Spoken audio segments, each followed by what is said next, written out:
everything's about what can you live with doing? What can you live with, Yeah. Can you live with that? And if something that you feel like you can't, or something, again, in just that simple way I put it earlier on, will you be happy doing this? And if the answer is perhaps not, or no, don't do it. Just don't do it at all. You're on such a limited time on the earth, and and so many things can go wrong, and so many illness, whatever, all those things can be a moment away. Death could be a moment away. Yeah. And every breath you take could actually be your last breath. It really could. So it's so foolish to do. And people go, well, I've got to get money. It's like, you will get money. You'll work it out. You'll find something that you're happy doing, and you'll get money. You might not get a quick, X factor fix. You might, it might not be that. It might not be fast, but you'll get it. You'll be able to do it. I really believe it because. Yeah. Well, you're living it. Yeah, absolutely. Hello and welcome to the Ask University podcast, episode 59. My name's Simon Caine, and for those of you new to the show, this is the podcast where I interview the most influential people from the worlds of stand-up, comedy, radio, TV, and today, online content. Ian Boldsworth is the artist formerly known as Ray Peacock. This is a sort of part 2 episode to the one with Ian and Barry that was episode 58 about their podcast, The Parapod. So if you want to go back and listen to that, go for it. You don't have to have heard that one to enjoy this one. They're pretty much standalone. This one is way more what you might be used to from Ask the Industry. The last one was a little bit different because there were 3 people in the room rather than 2, and so it changed the dynamic a little bit. In this episode, Ian and I chatted about being a TV warm-up act, how to pick the gigs you do more carefully, how his management reacted to him taking less gigs, his move into online self-generated content, and I think it's a great episode for anyone who is looking at starting a project free from industry. I firmly believe in building your own audience for things, and I think there's never been a better time for doing that. I wouldn't shun the industry. I don't think it's a good idea to block them out. However, it is also a good idea to just start something because you want to, and maybe they'll get involved down the line, or maybe they won't, but either way, you've made the thing you wanted to do. The only thing I want to throw in here just to point out is a trigger warning, because we do touch on the subject of mental health and suicide.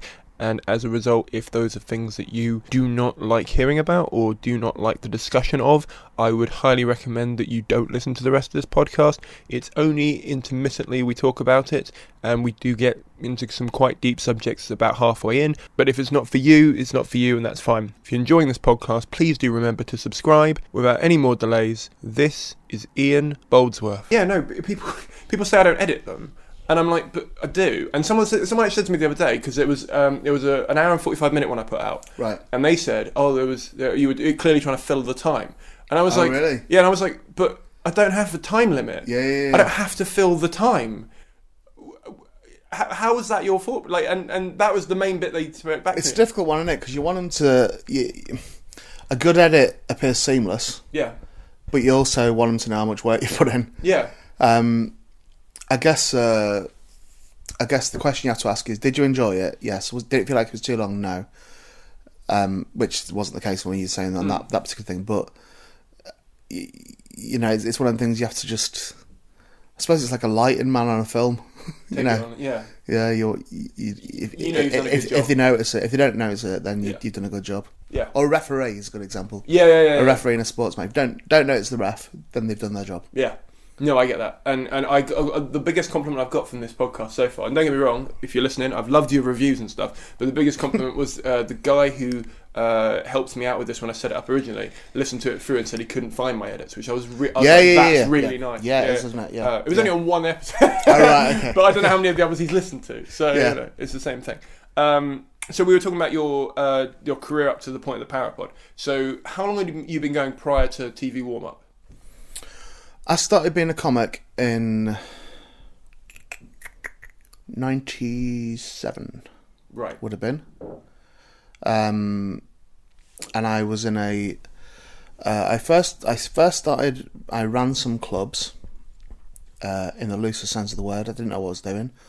But I set up some comedy nights, one in Finchley, then we got one in Hanwell, and then one in Hounslow as well. We had one in Watford, we had one there. Just running gigs, basically, and then for your own stage time or for.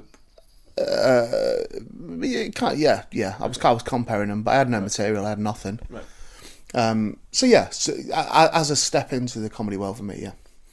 And then as a result of that, I ended up two lads that I was working with, Rob Rouse and a guy called John Williams. We put together a 3-man sketch team. It was sketches to begin with, and then we a thing called Big and Daft, which was also the company name, and we did 3 Edinburghs, which were just us playing exaggerated versions of ourselves in a living environment. Right. So we did 3 years of that, and in the meantime, I was doing the character of Ray Peacock, who was a Yorkshireman, who was the original character. The original act was, it was at the time of the elections for the first mayor of London, which Livingston won. Yeah. And he was putting his hat in the ring to be Lord Mayor of London. Right. With he had all these. His manifesto was stuff like, I can't even remember. Chips and getting gravy was important. Chips and gravy was important because you couldn't get that in London. Like compulsory outside toilets, things like that sort of thing. You know, yeah. kind of obvious sort of comedy ideas for stereotypical Yorkshireman. So that's how I started doing stand up, and I was doing that concurrently with the 3rd year of Big and Daft. So Rob was already gigging as a stand up. I was already comparing, but I wasn't doing sets anywhere. So I started doing this character that we'd done in Big and Daft as a stand up. Okay. So there's everything sort of overlaps a little bit, you know. Yeah, they always. My first professional comedy engagement would have been 96, 97. Okay. And do you still have a job at that point, or like as in a day job, or? Yes, I did for a bit. I worked at a newspaper. I worked at the Barnet and Western Press, selling advertising space. I'd worked at Wetherspoons previous to that. I did about 2 years at Wetherspoons in Finchley. So I was certainly working at Wetherspoons when we started doing comedy nights. Okay. And I certainly used the Barnet Press for free advertising for the comedy nights. So yeah, there was certainly a crossover. And then I got headhunted. I'm a very good salesman, and I got headhunted to go and work for a strip metal place, Night Strip Metal they were called, in Potter's Bar. I presume they still exist. And they headhunted me, and I went working there, a significant pay rise, and hated it. I was there for I think 2 months, maybe 3 tops. And I went home. My nana was very ill and died, and I'd been upset about that, as you would be for a family member dying. And I think the week after it, do you know what? It might have even been between her death and the funeral. It might have been that close to it all. But I went home for lunch from Night Strip Metal, and phoned my mum and said, can you give me £1,000? Can you lend me £1,000? Which I've never paid her back. So can you lend me £1,000 so I can leave this job and be a comedian? I don't know why I thought £1,000 was enough. Yeah. But it sounds like around the figure that you thought. Yeah. Well, it's in my head at that point, it was like £1 million. Was like £1,000 like £1 million. Yeah. But more likely she'll have that. yeah, but I don't even know if she did or not. You know, it's still. By the way, your water's behind you. By the way, oh god, right. Been here an hour and a half. Yeah, sorry, man. So it just occurred to me that I put it down there. It's alright. That was when Barry was in the room. He was very distracting. No, to be honest with you, I haven't eaten today either because I've literally haven't. Oh really? Planned, Do you want a wagon wheel? I'm a wagon wheel. I'm okay, thank you. I've not eaten. I'm going to run to get food after. Until today, I've not eaten solids for 10 days. Really? Yeah, I've been on a liquid diet for 10 days. Is that a purposeful thing or a medical? No, it's illness. It's an illness okay. thing. And I had to have bowel rest, so they put me on a liquid diet as well as antibiotics. This is my first day off antibiotics and first day eating again. Oh, cool. So I feel a little bit faint. Yeah. We're both on the same page. Yeah, we're all right. Yeah. And Barry's there just bouncing around. He'll be skipping through the fields as we speak. Oh, God, yeah. Yeah, either one of us could pass out at any point. I love him. He's great. Yeah, isn't he, though? He's nice. And, so she gave me £1,000, and I left my job. I just didn't return their calls. For 5 days, I hid in my bedroom watching Star Wars on VHS. And And then eventually got a message from them saying, well, we're presuming you're not coming back. I hope you're safe and all the rest of it, but we presume you're not coming back. So we'll give you your final wages, whatever. And that was the last day job I ever did. And just clawed my way through comedy, sort of just picking up stuff here and there, just having, I've been skint a lot, especially early years, like proper skint. Yeah, I know. But absolutely, of course you do. Yeah. So it was very, very hand to mouth for at least 10 years, at least. But the alternative was worse. So, but it was certainly finding my rent every month. It wasn't like I'll be all right next month at any point. It was always like, okay, you do it month by month by month. It's only in recent years really that there's been any level of security to that, where it's been like, if I don't do any gigs for 6 months, I'll be all right, but after that I won't be, so that's where that they were the original steps, was that I left that job and then started working harder. Then I did start working harder. Yeah, you didn't have a choice. Yeah, exactly. There's the Steve Jobs mantra, stay hungry, stay foolish. Do you know what? But there's an equally good mantra to that, which I've not formed into a proper phrase. But the idea is if you just do only things that won't make you miserable, you'll probably be all right. Like, you'll probably be all right if you refuse point blank to do things just for money. You find yourself doing things that will make money on your terms then, I think. Yeah. And that's certainly something I've only learned in the last probably 12, 18 months, really. And I've always been quite militant about not doing certain gigs, because I know that won't be right for them. I've always been quite militant about not doing certain TV warm-ups, because I know that I'm the wrong person for the show. I've turned a lot of things down because I know I wouldn't enjoy it. Do you mean like as in the audience wouldn't get what you're doing, or you wouldn't enjoy the audience because of the... Generally speaking, if I don't like the show, I won't do the show. I can't... Okay. I can't go and do a show and bullshit that they should be laughing when I Right. wouldn't laugh. Okay. And I wouldn't name specific shows, but if it's a show that I don't like on TV or that I've seen, like, oh no, I couldn't imagine being in that environment, having to persuade people to laugh at it, or having to, I tend to, I do Red Dwarf and I love Red Dwarf.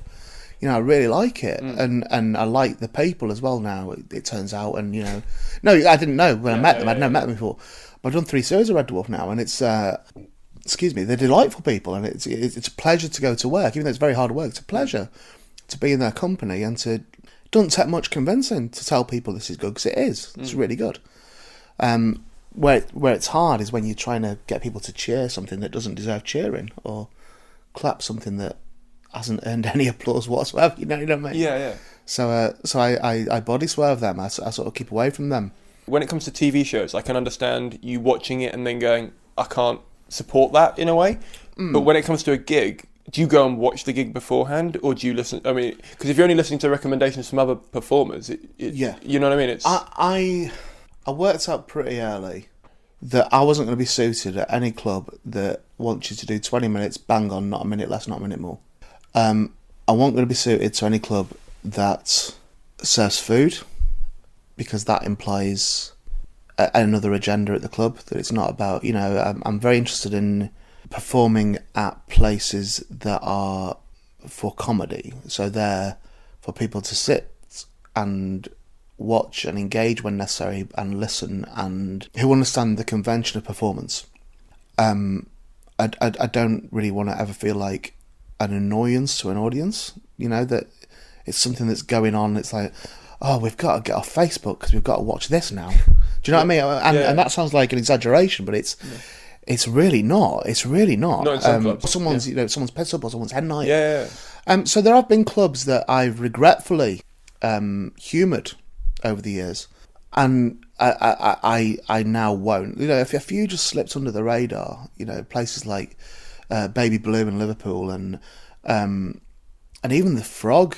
Even them sort of clubs, and it's like I'm not the right act for them, and they're not the right environment for me at all, because they couldn't be further away from what my comedy utopia would be. They couldn't be further away from it.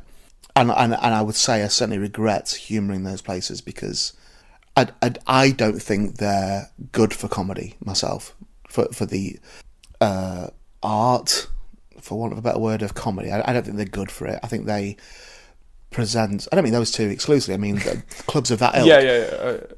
They present comedy as too much of an afterthought, is how it comes across to me. It's too much of a something that can be just put on over there while they serve their drinks, or while they have parties, or that, and that any club that's going to frown at me for calling a cunt, then it is wrong for me.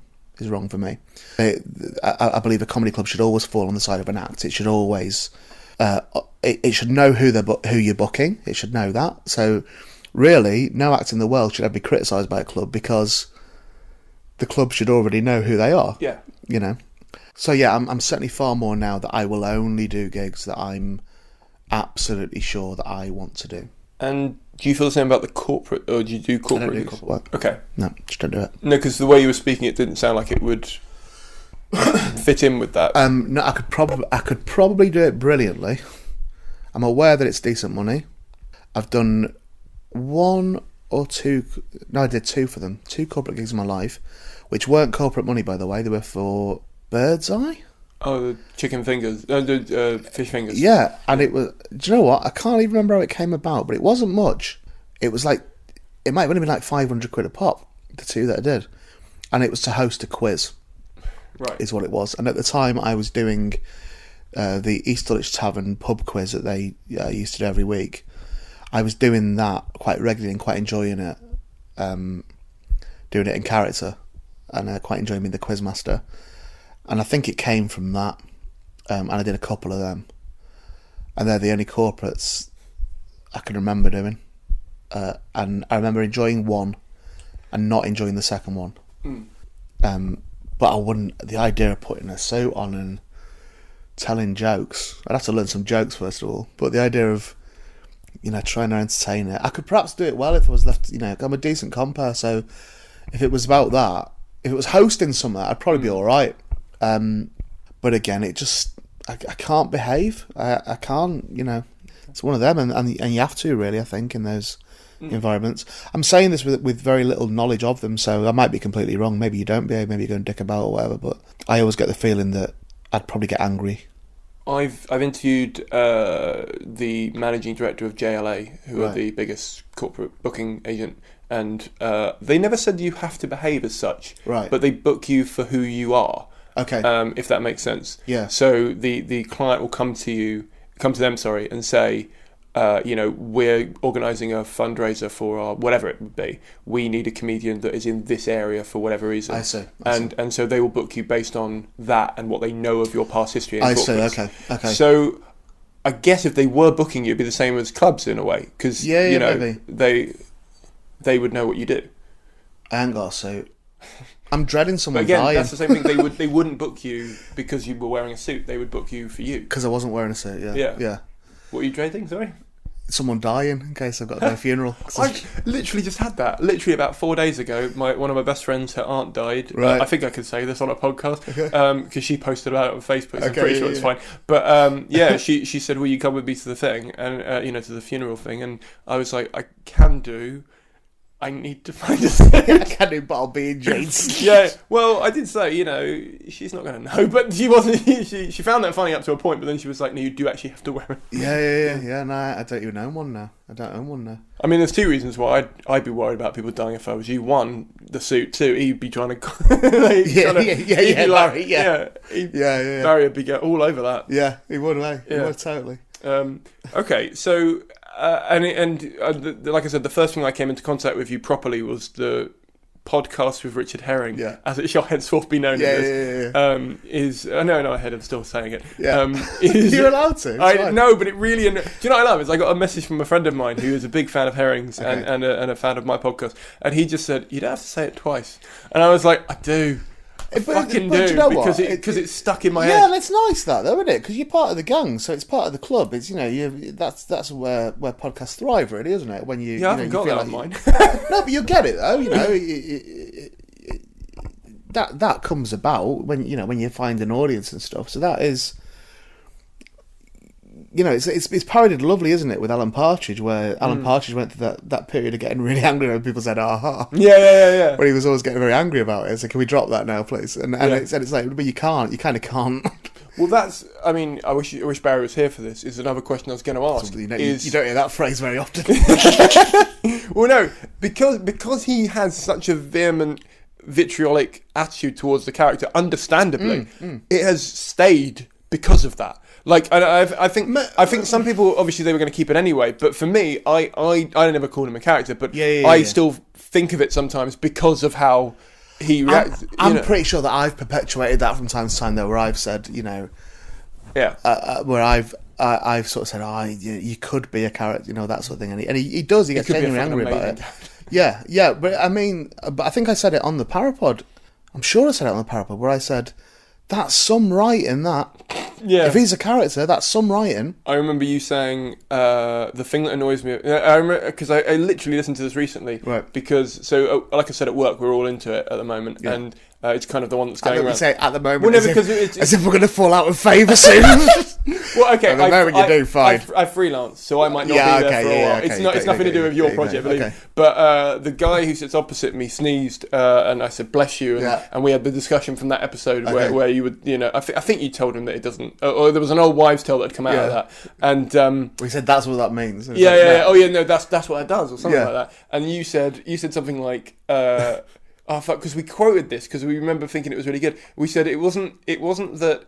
I love that I've quoted it and I've wasted 2 minutes of it. It was, you said, the thing that annoys me, the things that annoys you as a Ray, as a character, or Ian, as a character, is, it's getting really confusing with these I know, things, right, yeah. Is, imagine living it. I can see what, is that they're complimenting you as a character, not your writing, or it's so true to the form of the writing and not, which I felt like you'd written, like I felt like you'd, you know what I mean, because it felt so off the cuff, but so meticulously worded, that I was like, and then I had a moment afterwards where I was like, is it a planned character? Because that sounded too rehearsed. The whole thing, That's the issue, isn't it? And do you know what? I'd love it if you revealed the last mystery was he was a character. Yeah, absolutely. All that reveal. Well, the other issue I have is that I've done it successfully once before with Raji, and that was...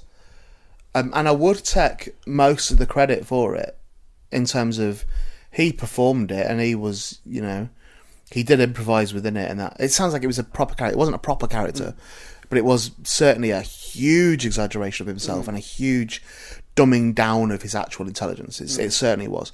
But from an ideas point of view, I certainly fueled it, and I certainly edited it in a certain way, and I certainly, told him, say, right, we'll record that again, but say this, and then, and that sort of thing. But that's the thing people don't take into account, is that it is an edited thing. Yeah. You're not only, even if you heard the 3 hours, you're still only hearing an edit of his life. Of course, of course. And you. I mean, it's not just him, But when we said before, though, I can't remember if we recorded it or not, but when we said before, when you said, well, I know he's not a character because I've sat with him now, and it's like, but he could... It's plausible that somebody could perform that. Oh, yeah. I presume when they filmed Borat, he didn't just start talking as Sacha Baron Cohen when the camera went off. I presume he maintained the character. So it is possible, but if he gets nominated for the Chortle character, do you think that would? Do you think that would? Well, I'm a big fan of Kaufman, and I sometimes dare to believe that it could all be his doing. This could be... I've never been his house. I've never been Barry's house. It's not...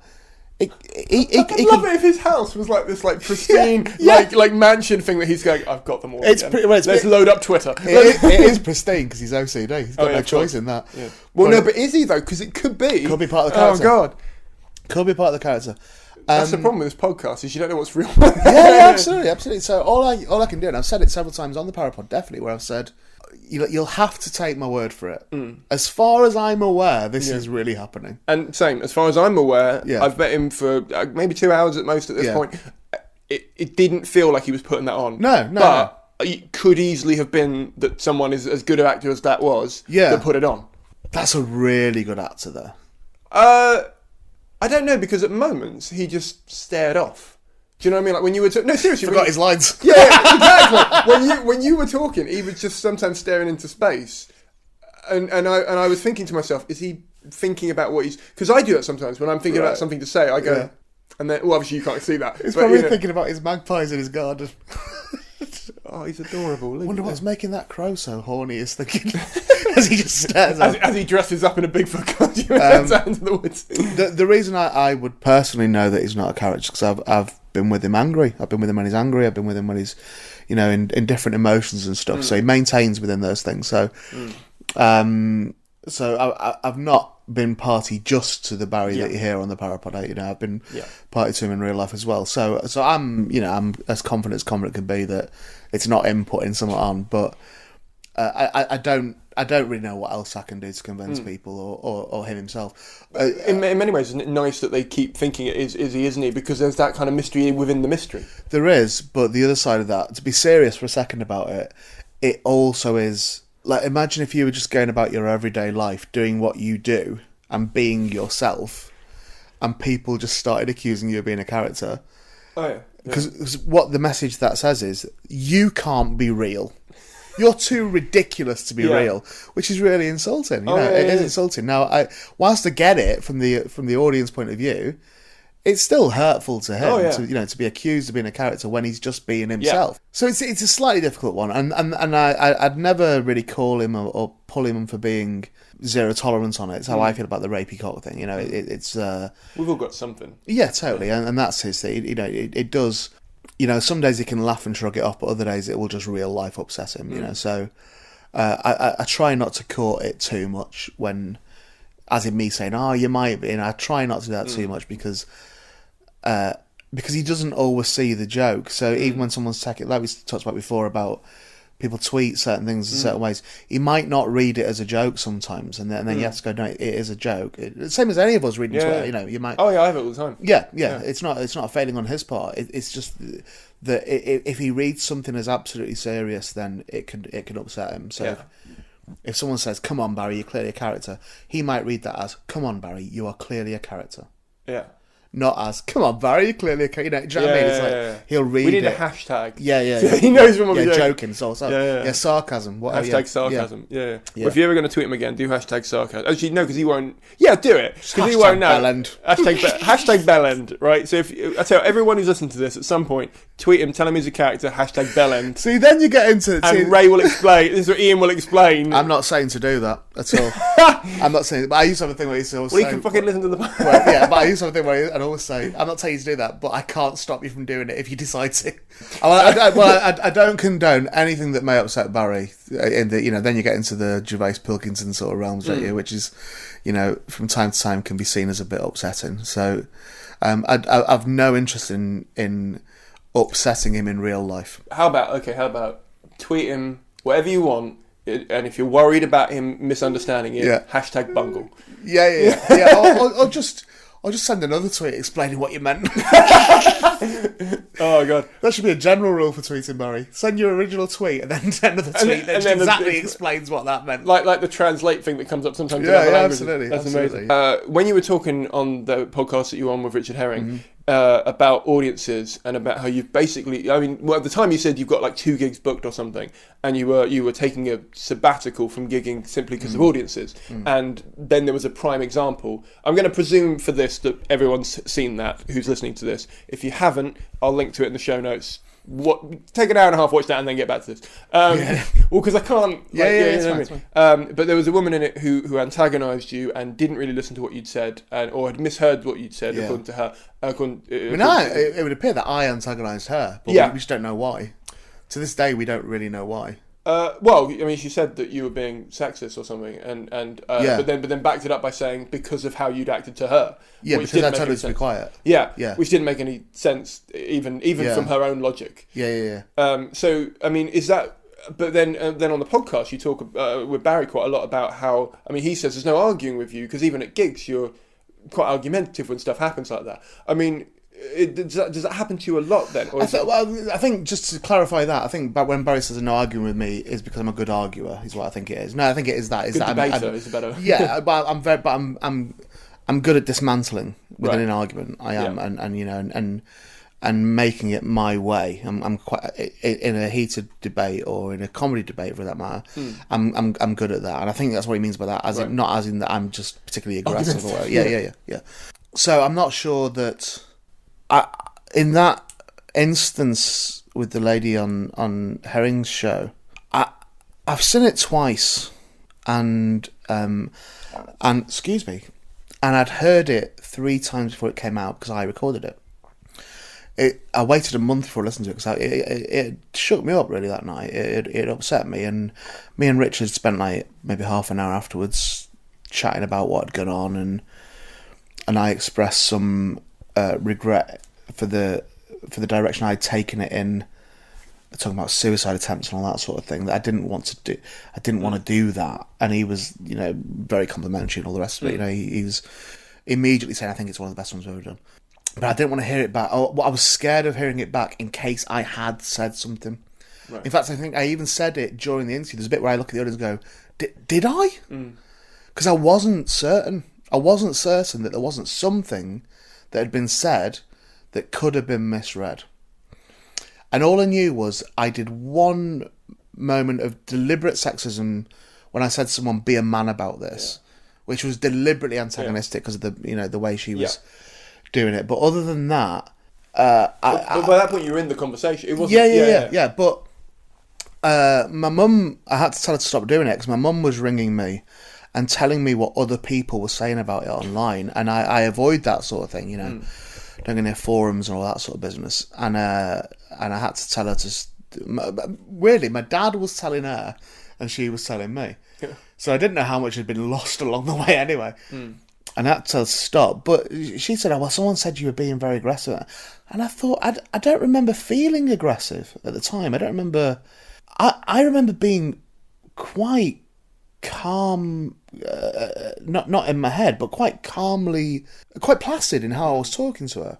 And quite reasonable is how I remembered it being. So I don't recall being argumentative. I think I was. I mean, then you get accused of passive aggression. Aggression is the issue, isn't it? You can't state anything anyway. That's all. Yeah, but of course, you're being quiet. That's passive aggression. So I can't fucking win. But I was genuinely at the time just interested in what I was meant to have done. That's what I wanted. And I said to her several times, "Quote back to me what I said," and she couldn't. It was all, "Well, what have you not said?" It's like, no, you've got to tell me what it was. Yeah. Tell me what it was, and I'll discuss it with you. And the fact she couldn't sort of implied that there was nothing ever. It was just something that she decided. And then an unfortunate thing happened where whatever they're calling themselves, like Menonists or whatever, online were making it into an issue about feminism and all the, this is why feminism doesn't work. And it's like no, it was nothing to do with any of that. It was to do with just somebody being a cunt. That's what it was. And it's disappointing when people hijack, hijack something, because you're like, no, I'm not being a poster boy for your fucking abhorrent views. So it was that whole thing just boiled down to somebody being very, very rude in a theatre. That's all it was. It was nothing to do with what was in the pants. It was just somebody being really rude in a theatre. There was two of them. And they carried it on onto Twitter that night, And this is again the thing when people say about, when a small group of people will say, "Oh, well, he wouldn't let it go" and all that sort of thing. But that night, that woman carried that on Twitter after the gig. Oh, really? Yeah, she carried it on Twitter. What, at you or at me? Yeah. And so I know who she is, and I know what her Twitter handle is. I know all that. I'd never reveal that because I don't. I've no interest in a witch hunt. And she was a witch, but there's but a lot of people defended it that night who'd been at the gig. They jumped in as well and started going at her. And the next day she blocked everybody and deleted all the tweets she'd already written about me. And I've not looked at her Twitter again, but I can't, I guess, because I'm blocked. But log out. Yeah, I've got Parapod as well. I presume she's not made the link. But I think if I was being the aggressor, then I'd have just put that out there, wouldn't I? I'd have just, Yeah. I'd just got a gang together and gone for it. Yeah. I mean, you definitely would have had more followers, for example. Yeah, totally. So it's it was an odd experience, that, and I don't really know. And I'd had it the night before. That was what was doubly weird about it. I'd had a very similar thing the night before. Yeah, you said at a gig. Yeah, and I was like, is this my demeanour? Is this what have I got? And I think maybe sometimes it is that. Maybe I do just give something confrontational off, but I'm not really confrontational. I just don't take shit.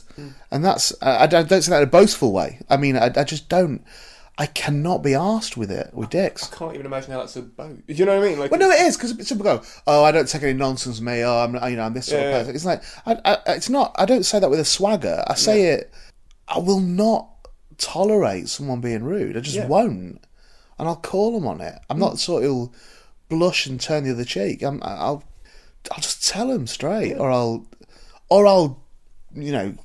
what's the best way of putting this? I'll belittle them back. If someone belittles me, I'll belittle them back, and I'm better at it than they are normally. So if someone talks down to me, if in Sainsbury's or whatever, I'm like, you want to pick a fight with me? Really, do you? Do you know what I mean? I think that probably comes from somewhere. The idea of being like fat kid and that sort of thing. I think it comes from that. And I think very early on, I worked out how to own that.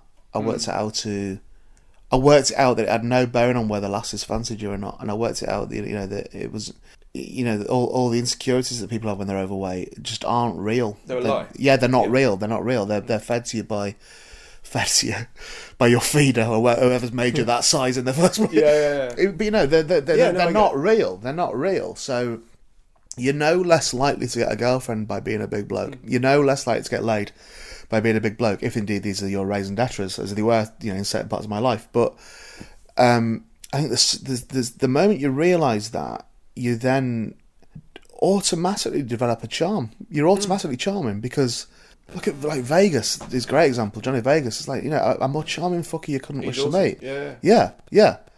Hugely attractive man. Like, he really, really is. And as a mate, I can see it, and I'm like, I get why girls like you. I get it.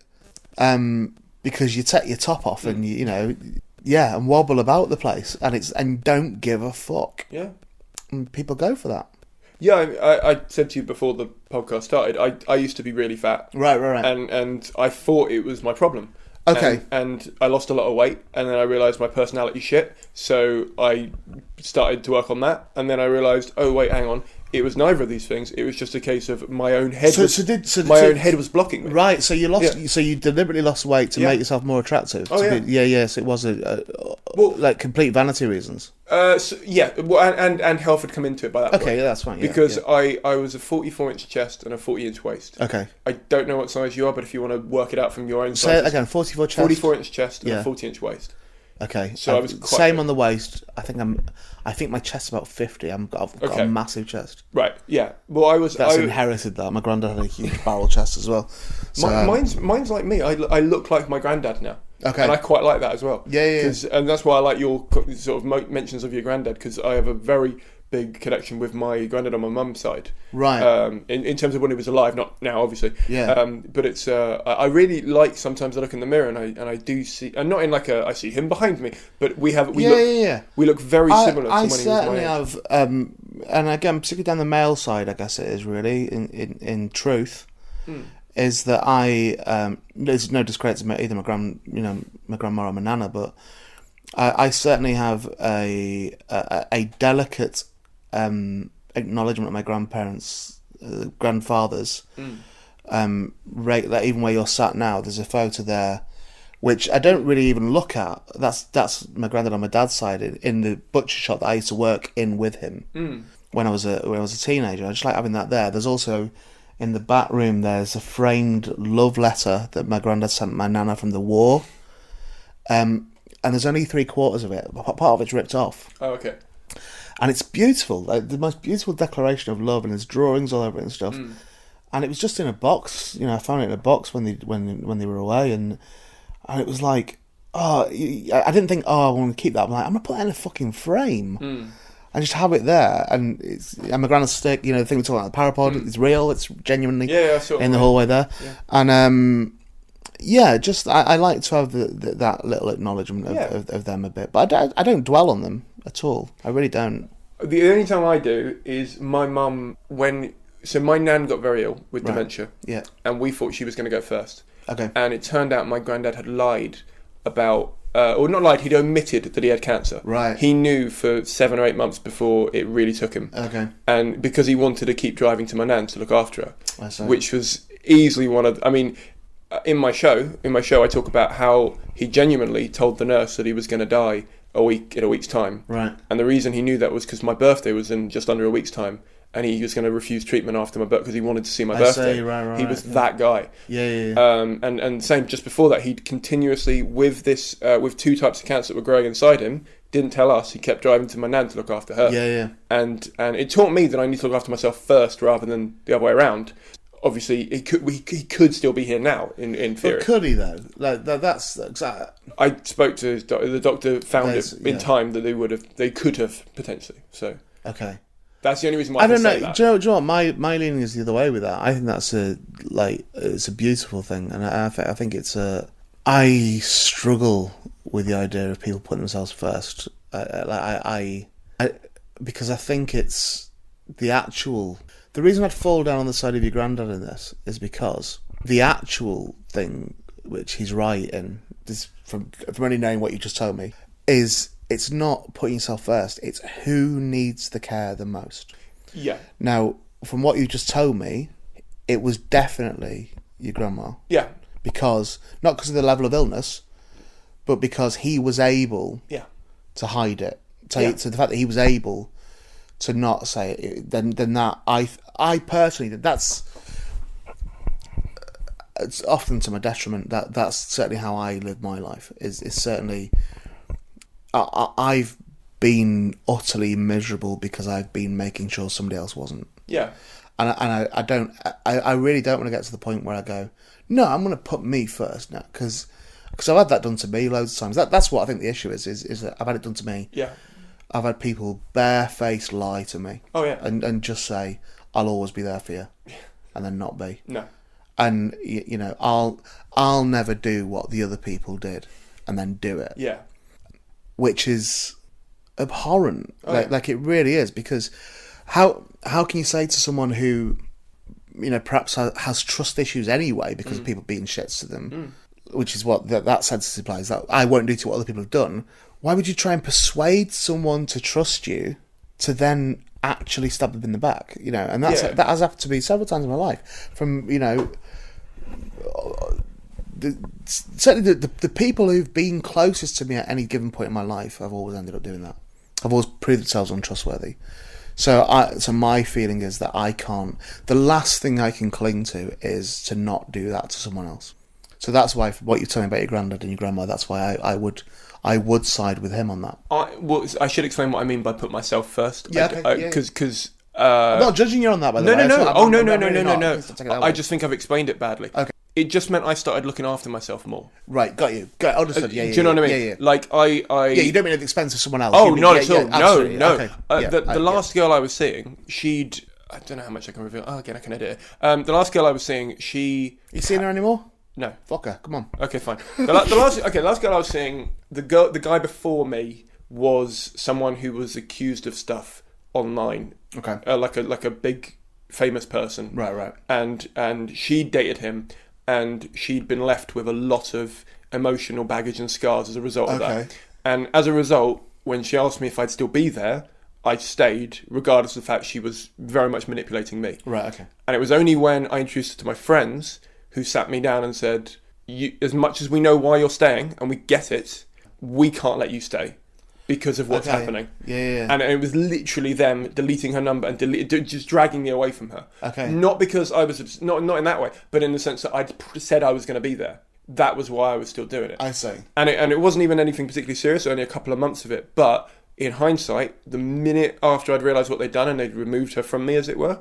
I felt a massive burden off of me, and I felt a lot, and I realised what had happened, like in that respect. Yeah. So, but could our take on that be that your friends the other people, outside forces had pulled you away from her. Like, could she feel betrayed by that? Is my question.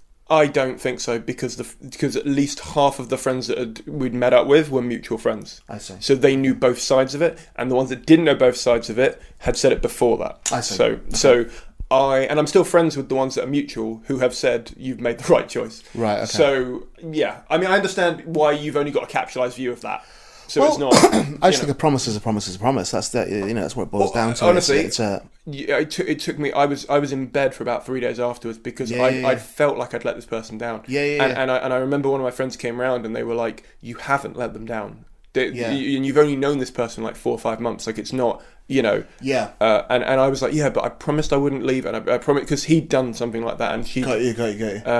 My take on those sort of things is I'm not quick to trust anyway. So and I express that very honestly with people. So so I'm quite happy not trusting someone, if you like. So I'm quite happy going, look, I don't believe this is real. I don't believe and I'm quite happy doing that. But don't fucking convince me it is. Yeah. And then do the thing I suspect was going to happen. I think that's the issue that I have. Is someone making a point of making you lulling you into a false sense. Yeah, absolutely. Yeah, no, I've had that. Absolutely. And not just with her, in general. Yeah, that happens, So I'm always suspicious of the phrase, it's like not all men, in it. It's like, it's always the phrase of, I wouldn't do that. Yeah. And it's like, the fact you're saying that and feeling that it's convinced me. There's two phrases I've stopped using in the last year, probably, maybe longer than a year. One of them is and I never really used it, but I noticed myself it creeping in, and it's I'm not saying not all men, but just saying I wouldn't do, that kind of thing. Yeah. And it was also, I stopped saying I'm a nice guy, because I thought, if I have to say it, I'm convincing. I'm also trying to convince me in a way, because they don't believe it, so I'm trying to reaffirm it. And I shouldn't have to do that. And I think I'm a nice enough person that I don't have to say it. Totally. Well, your actions should, your actions should make people trust you, I guess. But then again, you can still be manipulative within that, can't you? It's just a lot of pricks in the world, isn't there? Really? Oh yeah. There's a lot of liars and things. And I've told lies. I'm not saying never tell lies, but I think there's some things. I have it with the mental health thing, so because I'm keen on talking about mental health and all that sort of bit. I have it with that. Is the idea that don't commit to helping someone if you're not committed to helping someone. So yes, there is a just don't do it in the first place. Yeah, that's fine. No judgment on that at all. Just don't do it in the first place. Yeah. But if you do put yourself forward to be someone's whatever soulmate or whatever, or someone's good friend. Yeah, rock's a better example. If you do that, then tough. Now you're in it. You're in it. Tough. Come what may. You can't say no matter what I would, because it's like, well, no matter not isn't true. That's not true. Yeah. We have this great thing because my rugby team Saints aren't performing particularly well at the moment. They're still winning games, but they're just not quite clicking. And there's always a phrase which I guess most sports teams have, which is whoever till I die. So it's always Saints until I die. Yeah. And then this season I've just been going, no, Saints until you lose. Yeah. It's how you've been fucking acting. Yeah. And it's that. Don't say, no matter what, unless you fucking mean no matter what. Well, this comes back to what I was going to say about my mum. She took the death of my granddad very hard. Okay. Because it was one of her... Well, I imagine they were best friends. One of her parents. Well, no, it was one of his best friends as well. Okay, yeah, and parent. Because it was one of her parents. Yeah. Well, anyway. But she took that really badly, and obviously then her mum got even worse. Okay. And I think has correlated the illness with the death, but I don't think it's that, because I don't think that's how dementia works. But my mum, again, has made that in her head, and it's there. Yeah. And she often tries to support me in my mental health and my mental things. And I keep telling her, I can't take your help because I know where you're at, and I know at any point you can have a breakdown, because you do, and I can't deal with losing you. That. Yeah. And she takes that very personally, and I get why she would, but because it's a mother and it's maternal instinct and stuff. But I'm like, you have to understand that, when I offer a friend help, I'm there until they're dead, essentially. Yeah. I don't care. But do you know what? Mother aside, even if she wasn't your mum, there's also, again, another way of looking at that, which is people with mental health issues or are prone to that sort of, breakdown or whatever, however you want to phrase it, oftentimes their greatest solace is helping other people. Oh yeah, oftentimes. Yeah. So there's another way of looking at that, where you could be, are you denying her that? Are you denying her something that actually would help her? Her whole identity. This is turning into therapy for me. Her whole identity is the person who always says yes to helping everyone. Right. She is. My mum was the same. She has no. I don't say this in a what's the word? I don't say this in a negative way. It's perfectly fine. She doesn't have a personality, really. Right. Yeah. She, her birthday's coming up, 6th of June. Don't know why you care about that, but her birthday's coming up. I say to her every year, "What do you want?" And she just goes, we'll just spend some time together." Yeah. And I go, no, like, can I send you somewhere? Can I buy you something? Can I, what are your? I don't know anything about it. I know you like Ferrero Rocher chocolates. Right. That's it. Get them. Yeah. But first of all, Herrings ruined that, and second of all, Herring ruins everything. Yeah. No, it doesn't. And second of all, I'm fed up of buying her that, because first of all, she's on a diet at the moment to try and lose some weight, health reasons, not vanity. Okay. And she's married into my dad, and unfortunately, they are in an emotional bond that means that they would not leave each other regardless of how shit it gets. People can lose weight for whatever reason they want. I know. It's absolutely fine. I'm just giving you a picture, right? But just of what my life's don't try like. and pretend you're not mentally ill if you are. Oh yeah. I'm very. You think you're going to be better from losing weight? I'm very open about. A friend of mine told me something I should try, and I did try it on a date once, and I don't regret it, because I thought it was a legitimate thing to try. You know, when you're having a date with. So okay, I'd been on a date with someone, right, and we were about 3 dates in, and I was getting really frustrated because by that point I'm starting to let my weird out, right? Okay. You know what I mean? I'm starting to be me a bit more, and they weren't. Right. Okay. And I said to them, just please be normal. Like, don't keep putting on this. I know we all hold it back for a bit. Please stop doing that, right? Because we've been texting, it was great.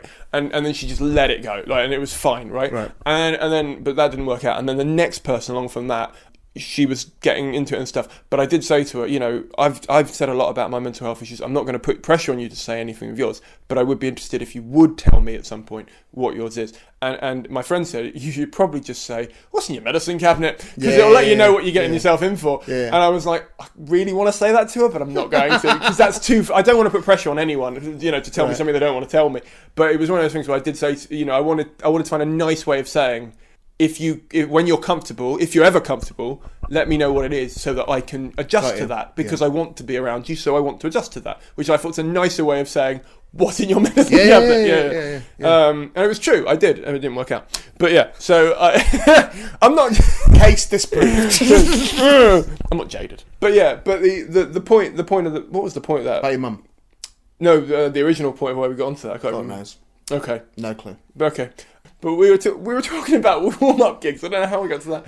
Oh no, we were talking about arguments in gigs. Oh yes, we were. And then my mum came into it. I don't know how that link could have come in. That's all right. These things can spiral, can't they? But my question was going to be, first of all, are you gigging now? Not really. Okay. I do. I've did one on Saturday.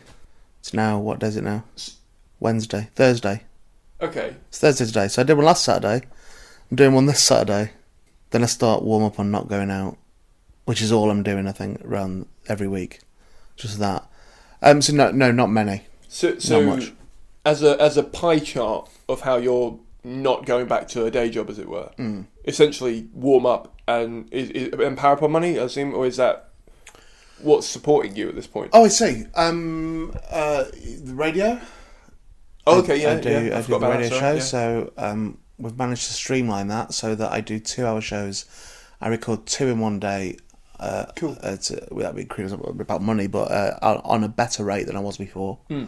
So, and it just takes out 1 day every 2 weeks. Right. So that's about way doing it, rather than being committed to doing it every Monday. So that does it. Warm up when it happens does it, and Parapod donations are all right. They're not. I can't retire on them, but it certainly enables. It enables me to work from home. Is what it does, which is what the Parapod is. So that's. Barriers to come in. Yeah, it does. Well, honestly, I would trade that for the edit. Okay. I would trade that for the edit. I'd be much happier just making a drive there and back to his house and not doing the edit. It's incomparable in commitment. Yeah. So, but the money's split half and half. But it's So that helps as well. And then I'm basically not greedy on stuff, so I no longer feel the need to go, right, let's do Monday, Tuesday, take Wednesday off, do Thursday, Friday, Saturday, and that is whatever it is, $2,000 or whatever, X amount of pounds. Before tax and revenue, all that stuff. Yeah. But I now work out what I need, which isn't that much, really. Financially, it's not that much. Make sure I get that, and I don't drink, don't smoke. I'm not, it's like I don't really have any outgoings as such, other than toys every now and again. When I get a bit ahead of the game. So it's sort of, again, it's the weird thing. What you work out, what I've realised anyway, is that when you start doing less work, you're spending significantly less money. And what I've realised this year, besides that I'm much happier doing everything on my own terms, besides that, it's quite how expensive it is being a comic. That you don't, you think, oh, I just got, 300 quid for doing 20 minutes work. It's like, no, you didn't. No. No, you didn't at all. You got petrol and eating on the road and fucking, and the amount of time it eats into you, and how it upsets your sleeping patterns, and how, how tired you are. All of these things, how vulnerable it makes you, and so you're more likely to spend money on all of that. I currently have more money than I've ever had, and I'm currently doing less work than I've ever done. So, do you want to be a stand-up still, or do you? Well, I am that. No, but there's not much I can do about that. That's just a thing that's just there. Yeah. If your question is, am I sat here aching to go on a stage? No, I'm not. Not at all. I because I only do gigs I want to do, I tend to enjoy them. I don't really find myself these days driving somewhere going, oh, I fucking hate this gig. Oh, I hope it's not like this. Or I hope it's not that, I tend to find myself driving going, I always like playing this place. I always enjoy this place. So I don't really want to label myself as a thing at the moment. Say I'm a writer, I'm a director, I'm a podcaster. I'm just Ian, really. That's I'm just sort of doing. Well, until the 27th, but yeah. Well, yeah, but that's true. Yeah, just doing what I want to do, in a very unselfish way as well. It's not like foot the lottery, I'll do whatever I want. It's just like I'm not going to do that. I'm not going to do that. I'm not going to do that. No, I don't feel like doing that. Oh no, I understand that. So I've worked in social media for 6 years, and I've worked in stand-up for 5. Right. And I still find myself doing most things that I want to do. Like, right. I don't tend to make many concessions on that. Yeah. And I do sometimes wonder if I would have made it further in comedy or further in social media if I had. Because, so for example, there was a contract for a gambling company that asked me to write tweets for them. Right. And my granddad pretty much bankrupted the entire family from gambling a while ago. And I don't like gambling anyway, really. Yeah. So I turned it down. It would have, put it this way, it would have sorted out my Edinburgh money, like as in the money that I lost, and it would have sorted me out for the rest of that year if I'd taken it. Yeah, but... And I didn't take it because... At a cost. Yeah. Thankfully, something came around the corner and I had a drinks brand that came along, and they took me on. But it meant that I had about 3 weeks after Edinburgh where I'd already gone into a bit of the red, and it worked out well. Yeah, but thankfully, stuff seems to come that way for me. But I think it does for everyone. I think it's everything's about what can you live with doing, what can you live with, can you live with that? And if something that you feel like you can't, or something, again, in just that simple way I put it earlier on, will you be happy doing this? And if the answer is perhaps not, or no, don't do it. Just don't do it at all. On such a limited time on the earth, and and so many things can go wrong, and so many illness, whatever, all those things can be a moment away. Death could be a moment away. Yeah. And every breath you take could actually be your last breath. It really could. So it's so foolish to do. And people go, well, I've got to get money. It's like, you will get money. You'll work it out. You'll find something that you're happy doing, and you'll get money. You might not get a quick, X factor fix. You might, it might not be that. It might not be fast, but you'll get it. You'll be able to do it. I really believe it because. Yeah. Well, you're living it. Yeah, absolutely. Yeah. But I'm also, by the way, not arrogant enough to think that, well, because I've done it, that's true of everyone. It's like, that's a very sort of conservative ideal, that, isn't it? Which I couldn't be further from. Yeah, you've had a graft enough, though, that you're at a stage where it's not easier for you, but you're in a position where people know who you are and stuff comes your way. And I know there's a way to do it. Yeah. I know there's a journey to take that will get you there. I'm aware of that. It's whether you can be either asked to take the journey, whether you're, I was going to say brave, brave's the wrong word, but you know what I mean? Whether you're, for a better term. But whether you have faith enough in yourself that it will be fine. And oftentimes I've had times when my faith in myself hasn't been there at all. But I can only speak of that for me personally, I took the leap of faith with it. I went, I don't like doing gigs. I'm going to stop doing gigs. And then I had people going, well, what about this? What about this? Like, no, fuck that. I don't care about that. Or wait, you do this gig. Or wait, you do, Did your management not have any sort of, well, what are we going to do with you then kind of thing? You know what I mean? Like, because their business is run on you doing stuff that gets them a commission, logically. So for you to turn around and say, I'm not going to do the thing they probably took you on for originally, or one of the things. Taking my personal management out of it, I would say there's a clue in the name manager, which is you manage what the client wants to do. All right? So it's not, the client isn't there or shouldn't be there to serve your purposes. The client employs you. You don't employ the client. A lot of people forget that with management. They forget it. So I've not had that discussion with my management. You just said I'm not doing. Well, I've not even said that. I'm not doing gigs. I've said, I've not said anything. I just take. I either say yes or no. Oh, okay. To whatever's offered. Yeah. So it's not. I have a rule that I won't do gigs. But yeah, it's as far as I'm concerned, your management is there to manage what your journey is, what you want to do. Not to say, well, you do this corporate, you should do this show, you should go to that, you should, change your hair, you should lose some weight, you should dress differently. That's not their concern at all. They're there to manage what you want to do, and to facilitate that, or ignore it. Either way. But certainly, I can't imagine any management having much joy with me telling me to do something. Again, not boastful. No, it's fine. I'm going to really quickly tell you I've got 11 minutes left on the memory card. All right, go for it. So, and also, quick fire. Also, I should probably go to my gig. Go for it. Yeah. But I'm genuinely enjoying chatting to you. So it's, no, you too, man. Right, okay. Odd question. Because I've been asked quite a lot this, and I'd love to know the split on it, as it were. Right. How much does it cost to produce the Parapod? What exact number? No, like as in, so I keep getting asked, so the equipment, once I've got the equipment, it's sort of a one-lay outlay unless I need new cables or whatever. Well, I had the equipment already. Yeah. Then I needed hosting, because I've never done that before. I can't remember how much hosting is, but it's about... Mine's about £100 a year.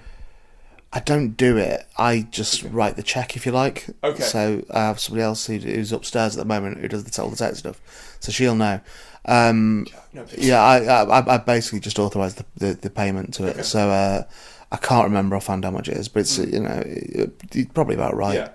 About 100 and is that where it's hosted on the internet? For mine, it's £100 a year for Podbean. I don't think it's that much. I don't think it's that much where we're at. Should have gone with that. Yeah, I don't think it's that much, and you get a certain amount free as well. Yeah. And then there's the website as well, which is paid for, and we pay for that to be made, and we pay for that to be maintained, and host. The website's hosted as well, so you pay for the domain and all that sort of thing. There's all that. You could the last thing that we do is take a fee, so that's the last thing we do. So we don't. Totally. Yeah, so, that's what I keep saying to people is most of, in fact, I would say 100% at the moment, because I haven't ever made money on this. 100% of the money goes straight back into my petrol to get to a place. But it's even when people say, oh, all the donation money that we get for whatever show you're doing will go back into production. Well, part of production is your time. Oh, yeah. It really is. So there's certainly been no, I'd say I have no shame at all. I wouldn't feel embarrassed at all to take a fee for doing it, because I've done the work and I've done the hours. But I don't take a fee in that way, and I don't take a fee for the edit either. I do that. Yeah. And it's there's lots of hidden expenses within it. Oh yeah. There's lots of Like, even things like, you think of the special, you go, well, they just sat in a house. It's like, no, we didn't. We drove to the fucking house. Yeah. We organised the house. Yeah. We did all this sort of thing, Oh, yeah. Lots of things come into that. I bought a £200 Ghostbuster suit, but that didn't come out of the Parapod money. But made that very clear. No, it didn't. It actually didn't. It didn't. So it's difficult to give a number, really. Yeah. If you contact me next April, then I'll be able to tell you then, because I'll have done it in my accounts. Yeah. You're doing season 3 next year then, not this year? We're doing season 3, I think. So I don't want to say a month in case in case it's not that one, but it'll be before the end of the year, but only just. Yeah.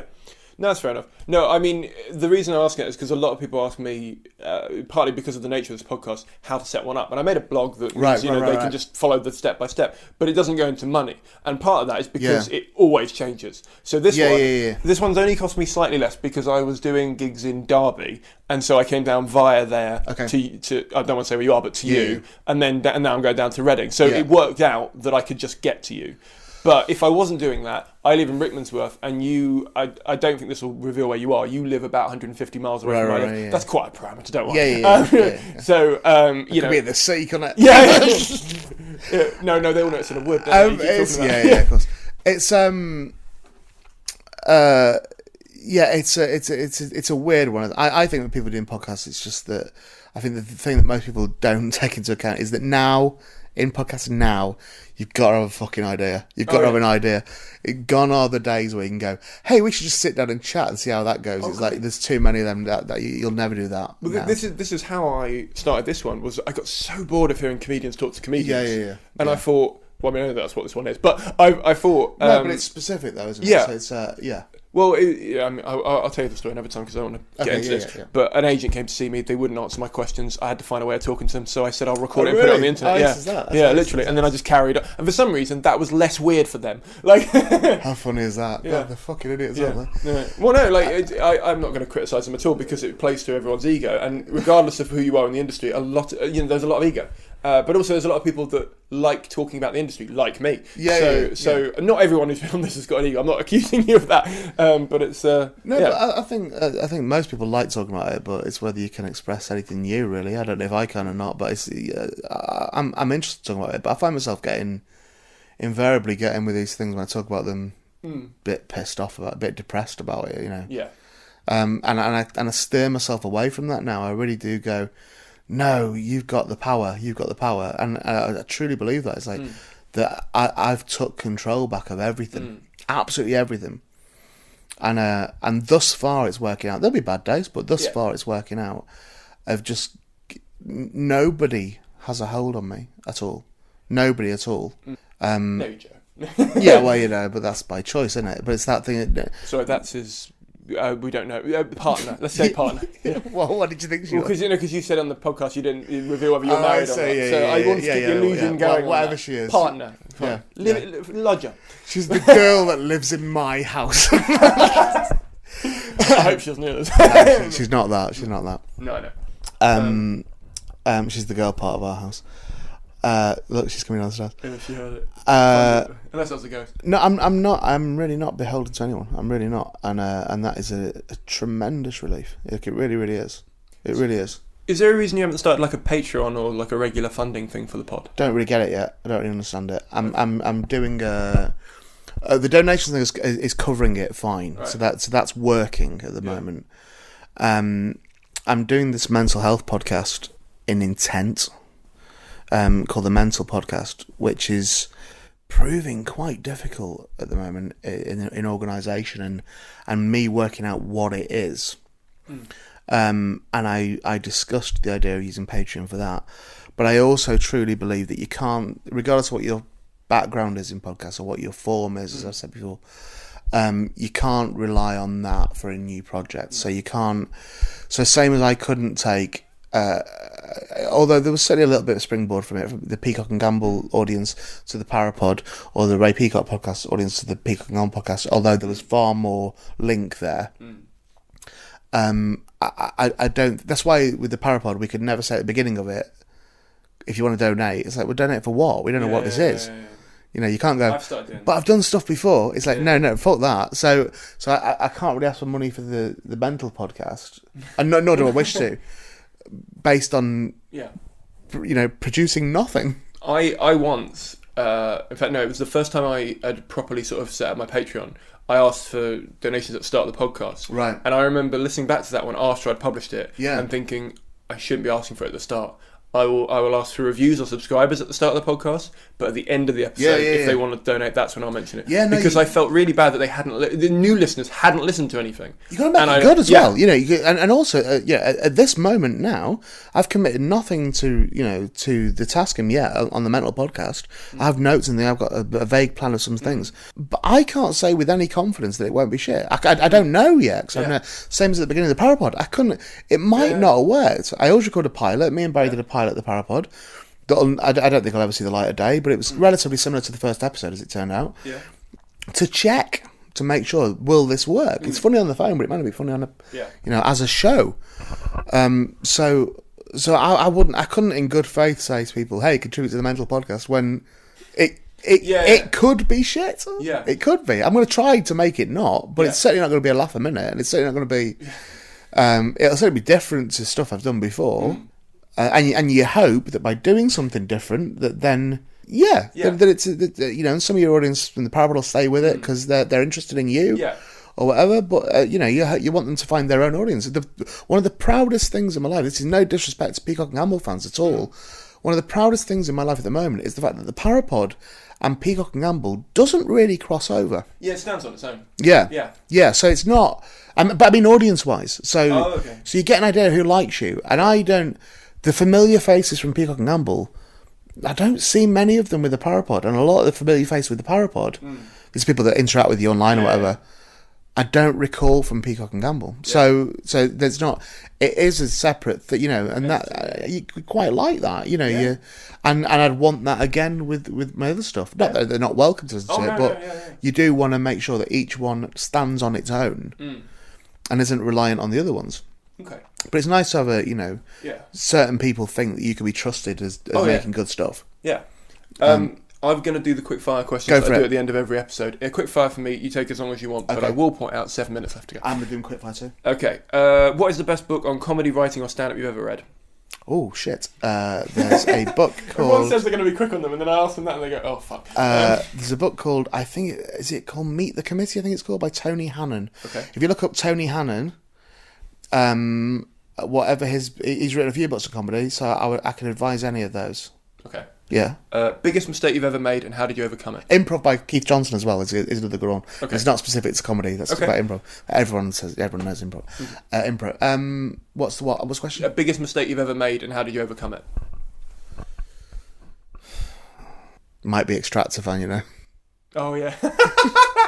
Okay, you're going to have to listen to the Real Estabouros to fuck it. I need to keep it short. Yeah, why am I pushing people the way of Richard's fucking podcast? Oh, fuck Richard's podcast. I'll quickly tell you. He tried to kill himself. This is he the left the Extractor fan on. Could be that, but it might also not have been the biggest mistake. It might not be a mistake. No. I don't really regret it as such. But anyway, go on. Okay. What's the most interesting thing you do that no one ever gets to see? So I was going to say my art stuff, but I tend to sometimes tweet it. I do private stuff at home. That sounds like wanking. I know, doesn't it? I do wank, but it's not that. It's I'm getting increasingly creative in terms of creating things, physical things. So like I invariably I'll make dioramas from my action figures and things like that. Action figures as if they're not £200 each. I think at some point you say they were collectible. Collectible. Yeah. So I'm no longer happy just buying the high end stuff. I also want to display it beautifully, and so I make stuff for them to go on, and I build things. And there's a website I need to tell you about, but I'll do it off pod. Okay. Yeah, it's a collectibles forum website thing for people who just want to sell collectible. I'll tell you about it after. Okay. Yeah, cool, you'll like it. Yeah. Cool. That's something that I like, even though I enjoy doing it myself.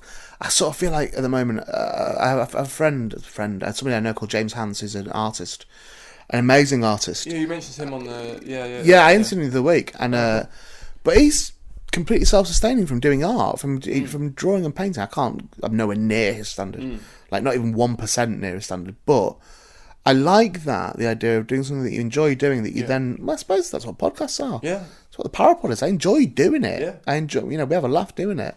And you make a living from it. So So that's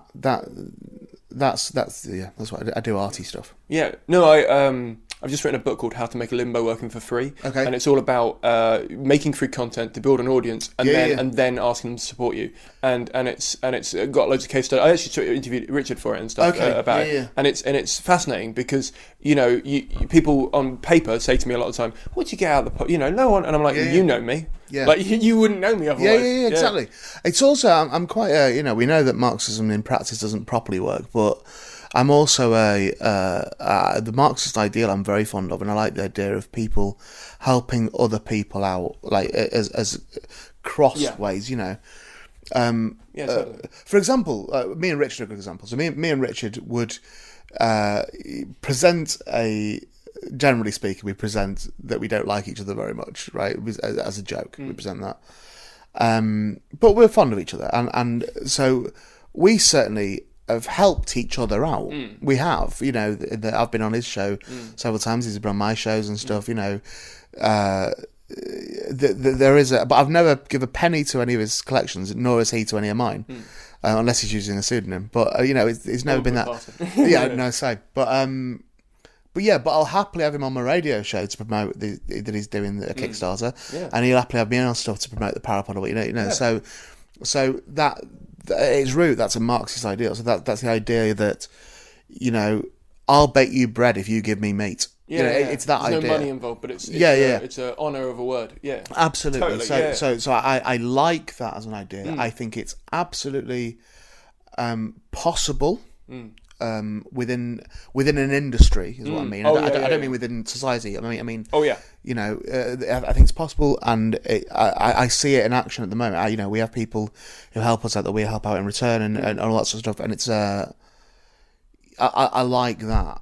I like that idea of having a pool of talent that doesn't have any industry involvement at all. Yeah. There's It's what I think I'm trying to do with this now. Yeah. It started genuinely out of not self-interest, just to wanting to talk to people. Yeah. But the Facebook group I have, the community I have, I like to think we're all in this together. Yeah. And it's the mentality that I didn't feel like I was getting before I started this, where I felt like, if I said, if you say someone who runs that gig, they sometimes get a bit, I don't want to tell you. Yeah. I've always been, I'll tell you, because if they're not going to book me because they're booking you, we've got a problem anyway. Yeah. Do you know what I mean? Yeah, totally. And I feel like the community I'm building now is the one I want to be in anyway. Yeah. It's the one of the people that don't care about the people that are out for themselves. We're out for the group that we're in. I've certainly, of late, made a concerted decision to not be anywhere near an ambitious comic. Like do you know what I mean? Okay. No, you know what I mean there. But someone who careerists and I've got nothing in common with them. I've got no interest in being around them. I've got no. They can do it. It's fine. It's up to them. Whatever they want to do. But I've got no interest in someone who is clearly tunnel visioned about how much they can gain. I've got no interest in it at all. I'm far more interested in people that enjoy doing the work or whatever, that aren't asked about it getting on the radio or getting on the telly or that it's just about the laugh of doing it and making a living from doing that if at all possible. So I think there's a sort of I personally feel a very poisonous aspect to being around people who are ultra ambitious and at best and cutthroat at worst. And I think when someone's that ambitious, I found over the years that aren't to be trusted with any feelings or aren't to be trusted with any trust. No, I get what you're saying. Can't be trusted with trust. No, I get what you mean. I would much rather hang around with a perpetual open micer who loves what they're doing than someone who is maybe very funny but just I know they'll stab me in the back the minute that something comes along. Yeah, and it's that. And by the way, they're welcome to do whatever they want to do. Oh yeah, I would never begrudge them it at all. Like you said, you could die at any moment, and if that's what they want to do, that's their time and stuff. But I don't. I'm in this now. Basically, I'm gonna be in this industry until I'm not alive. That's my perspective on this. So as a result, I'm not in any hurry. Like I'd like to get somewhere in this. I don't really know where that is. Yeah. But as long as I'm making enough that I'm not gonna not eat. Yeah. Although we both didn't eat today. Yeah. But that was choice. Well, not, I just didn't plan it well. But I'm going to. I'm literally going to run to a Subway in a minute. But it's lazy fuckers, by the way, is a whole other matter. Oh yeah, no. I've no interest in lazy fuckers.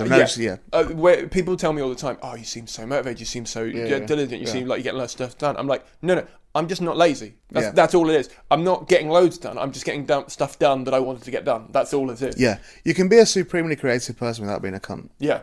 I keep quoting... But a lot of people haven't worked that out yet. No, I know. I keep quoting Tim Ferriss a lot at the moment, if you know him. No, I don't. He wrote the 4-Hour Work Week. Okay. And it was all about... And he keeps getting misquoted because people think that the book is about just working 4 hours a week, and it's not. It's about making those 4 hours count. Yes. And then doing what you want to do outside of that. Okay. Because he looks at it as those 4 hours are the hours you have to work to get money to do everything else you want to do. Right. And it's a really interesting... it's a really good book, but yeah. Cool, okay. Right, last 2 questions. Yep. Who is the most underrated person in the industry? Could be anywhere. Could be podcasting, radio, comedy, whatever you want to do. Is that allowed? It can. To be fair, you'd be the second person to say that. I don't know. I don't know who's underrated. Okay. I feel underrated. I do. Okay. But it's ceased to bother me. Okay. But I'm not. But that's not my answer. No. Okay. My answer isn't me. I'll let that sound worse. Fuck it. Let's say Barry Dodds. Okay. Yeah. Okay, actually, I'm going to add one more question in because I think you'd be a good one for this But one. not necessarily for the reasons he thinks. No, I know. What do you think's the biggest problem in the comedy industry, and how would you go about solving it? Hate to put pressure on you. You've got 3.5 minutes. That's right. How would you solve the comedy industry? 3.5 minutes. I don't think it needs solving. Because I think it's actually happening right now, and I think I'm a part of it. I don't mean I'm a important part of it. But everyone who's in it is an important part of it. Okay. Is the reclamation of power? Is the taking back the power? Is the understanding that the creative people are the ones that make it happen. They're the ones that make it happen. Are the creative people. So for too long we've been bottom of the fucking food chain within the industry that we create. It's a bizarre situation, truly bizarre. But with people like Richard Herring, taking $100,000 to make a series, continuing to be able to do is the Leicester Square one, whilst paying the guests. It's self-funding that and all the rest of it, without any interference whatsoever from anyone who has nothing to do with it creatively. Yeah. So nobody whose job it is to find talent is involved with that. Nobody whose job it is to check whether you can say a certain thing is involved with that. No, the only people involved in that, I mean, in Richard's example, are creatives. Yeah. Are actually important creatives as well, not just someone who sits in a meeting and says, what about this for an idea? And everyone has to tell them, oh yeah, maybe we'll take that on board. It's getting rid of that fucking dead wood. That's the important thing. And I feel that those sort of people are getting found out and dismissed. I really feel that's happening. Yeah. I feel that the piss takers of the industry are getting found out. If they're not millionaires already, they're getting found out and fucking cut from it. And I find that quite exciting. I find it, not because I want to see them homeless or anything like that, but because I want to see people reclaim the power of what we do and reclaim, and they can use it for whatever reason they want. Not for, I don't mean for gaining political way. I mean, literally, if it's just to dick about on a podcast, fucking dick about on a podcast, fine. But it's important, I think, and it's been a long time coming, that we can make a living doing what we do without interference. I'm going to tell you a very quick story and then I'll ask you the last question. That'd be really quick though. I had a meeting. It wasn't a podcast, it was just a chat. That sounded like I was rushing you out, but I was referring to the time left. I keep looking at the timer going... I wasn't going, we have to be quick because my time is precious. Well, no. Also, I'm meant to have left 20 minutes ago from my gig, so I'm going to have to ring the promoter. So I'll be on time. I'm a professional. It's absolutely fine. I'll speed. Say you've crashed. I always say I've crashed. He'll hear this. Good point. But then it'll be gone. It's fine. So I had a meeting with a TV commissioner a while ago because I've got this sitcom that I had an idea for. It was just a casual meet up for a drink and stuff. It wasn't a pitch or anything. And I told them about it, and they were like, "Oh, who are you going to try and get? What channel?" They immediately kicked in for them, and I went, "I'm not." And they were like, "What do you mean?" And I went, "I'm going to put it online." And they were like, "Oh, BBC Three." And I went, "No. I'm going to put it online." Yeah. And it took a second for it to twig, and they were like, "But why?" And I was like, "Because I want to. Because I want to put it on how I want it to be, and I don't believe that someone like you would let me put it on the way I want it to be. You might, But then you're also going to put adverts on it, and I don't want adverts on it because it's not what I want for it. So well, not adverts on it unless you chose the adverts. Like it's that. But again, you don't want to put anything on it really. But it's absolutely true, and it's it's taking me longer than it probably would do. No, that's fine though. But I'd rather take the fuck time. It, that's fine. That's fine. Yeah. But you should want to take your time over anyway. Yeah. So it's if you're a creative person, you're going to create something new. Then you shouldn't want to have to do it in 6 months. It should be, if 2.5. But it's like if it takes 2 years, it takes 2 years. Okay. It's like it's just to make it as good as it can be and how you want it to be. Certainly, honestly, I kid you not, they're shitting themselves because people have understood that for the last 5 or 6 years, you've been able to make what they call broadcast quality stuff. At home. Yeah, and distribute it for free. Absolutely. Yeah, £100 a year. But whatever. Yeah, but you can get it out there. Yeah. You can. And it's crazy. It's crazy that anyone still thinks they've got any sway. We were not directly offered, but we were advised to take the Parapod onto a radio station that will remain nameless. And my response was, why on earth would I do that? Yeah. And they were going, well, it'd be more exposure and all that sort of, we get some money for it. It's like, no, first off, I won't make more on it via that place than I make already on it. And secondly, well, I don't think I would anyway, I haven't worked for them in the past, but, and secondly, I'd have interference from a producer, I'd have certain things I wasn't allowed to say, and it probably wouldn't hit as many people. That was Ian. I was at his house for about 6 hours, maybe more, probably more like 7, to get you this episode and the previous one. And as you heard, my battery and memory card took a battering, but I think it was worth it. He is great to talk to, and I think he has a lot of amazing points to make about how to get started in podcasting and creating your own content. I'm often asked how you start a podcast or a video series, and honestly, you learn as you go. Just start. If this doesn't get you up and interested and excited about making something, I don't know what will. That's not true. I could probably recommend some other podcasts, which I won't do right now. Making something is great for your creativity, it's great for you, it's great for your well-being, and it's just great to learn new skills. And who knows, you might get so good at it that you get a job in it, or you get offered money to do it. You don't know, but the only way you'll learn how to do it is if you just get up and start it. So if you do start a project, please do tweet me at This Made Me Cool, or at the moment it's at Ray Peacock, but it might have changed to Ian Boldsworth at this point. Just tweet us and let us know what you started, because it would be lovely to hear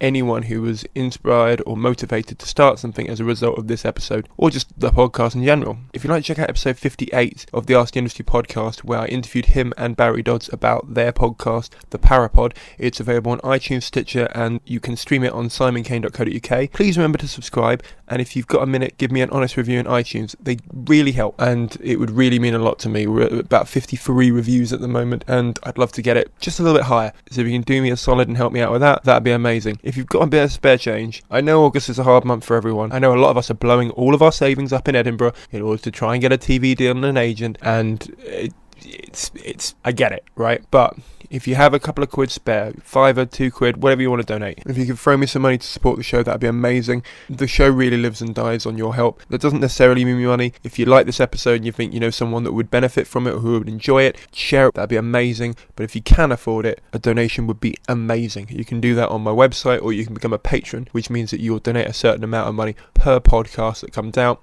I do $3 a month, you do the maths, or you can cap it. So if you can only afford $1 a month to patronise me, that's fine as well. Every bit helps. It would be amazing if I could get some more patrons on there before the end of the year. So please do consider that if you are able to. And if you're not able to now, when you are able to. Anyway, thank you very much for listening. Thank you very much for sharing. And thank you very much for donating if you do. I will see you all in about 10 days' time. Bye!